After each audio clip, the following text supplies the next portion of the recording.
Welcome everybody to another BDA Boxing Transmission. This is your host, Mr. BDA. Glad to have you on board.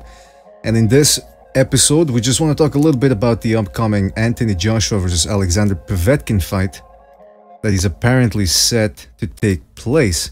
Now, of course, we gotta get this out of the way. The big news is that since this fight is happening, because all of a sudden the WBA decided to mandate this fight, it's gonna intervene and displace the potential Wilder versus Joshua fight, which we all wanted to see. So here you see there's a battle of words going on between Deontay Wilder and Joshua's promoter Eddie Hearn.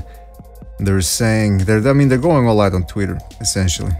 And as you can see here on ESPN, Anthony Joshua set to face Povetkin in September, putting Deontay Wilder bout on hold. Some people say that this was all a strategy by Eddie Hearn to round up or rile up some publicity for his DAZN deal, in which he will probably put Anthony Joshua in against Povetkin. That's still not sure. Suffice to say that everybody out there is going on about who's ducking who. Wilder's ducking Joshua. No, it's Joshua that's ducking Wilder. This guy's scared. This guy's scared. That guy's scared. That guy's a pussy. You know my feelings on this if you've heard the content of this channel before. I don't care. They're gonna fight at some point, probably next year. All right, there's too much money to be made.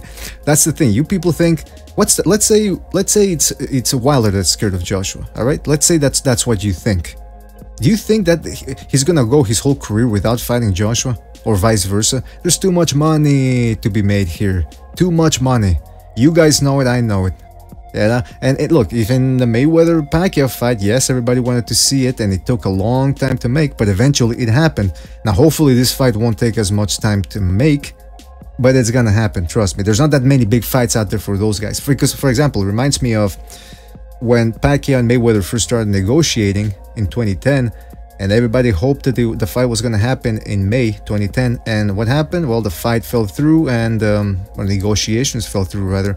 And Mayweather ended up fighting, which was a pretty good replacement, and Pacquiao fought Joshua Clottey, who was a very tough opponent at the time. So we ended up getting something good out of it. Now the problem, of course, was that it took another 5 years for the fight to make. But like I said, Joshua and Wilder do not have that privilege. They can't go around fighting other people before the crowd starts to tire of it. Even people were tired of watching Mayweather and Pacquiao not fight each other. You look at the numbers of their pay-per-view numbers prior to when they fought each other, they weren't good. They were declining. They weren't hitting the million pay-per-view mark. All right, so that's what's going to happen with Wilder and Joshua. They don't have that many options. They're going to have to start fighting each other, and it's probably going to happen next year. Maybe I'm being too optimistic, I don't know, but that's the way I see it. Now, on to the Joshua versus Povetkin matchup. Like I said, pretty good replacement. Both guys like to fight on the inside. Both guys like to throw combinations.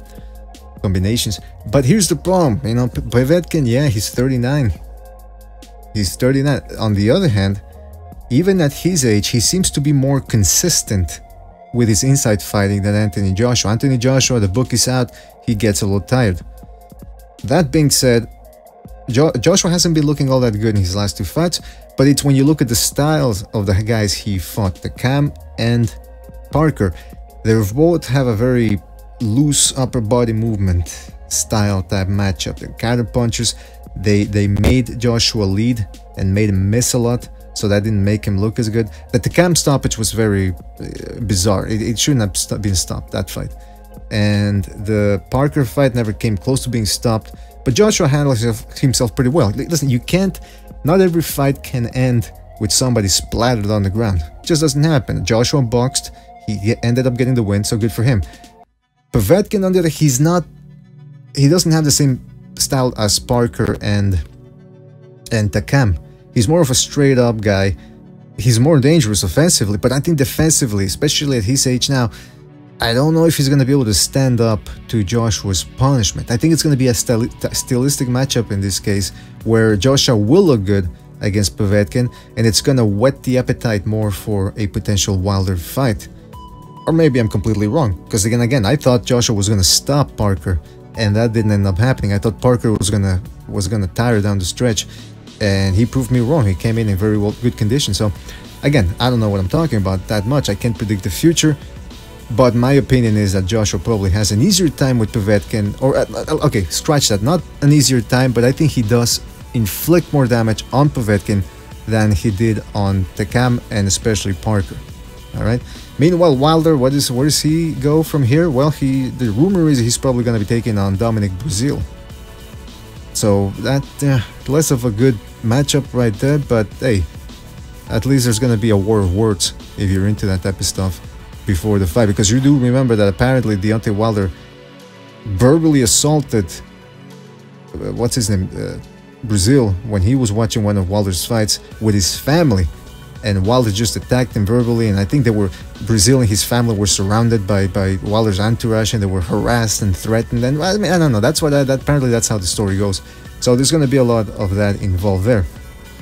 But you tell us, how much do you like this replacement, this Povetkin Joshua fight? Is it entertaining? Is it going to be more consistent in action than Wilder versus Joshua would be? Do you think that the Deontay Wilder Joshua fight happens next year? Do you think Joshua can beat Povetkin? Povetkin at 39 years old, can he make something happen? You tell us. I want to hear from you guys. Let's get some predictions in right now. All right. Don't forget to like. Don't forget to subscribe. Don't forget to subscribe to BDA Live. Don't forget to go to Patreon, our Patreon page. Don't forget to go to Spreaker, where you can download the podcast now in downloadable format, so you don't have to waste your bandwidth when you're out on the streets or the cafe or whatever it is you hang out. And that's about it. Thanks for joining us, guys. Don't forget to leave your predictions on the Povetkin versus Joshua fight, and we'll see you in the next one, folks. Take care.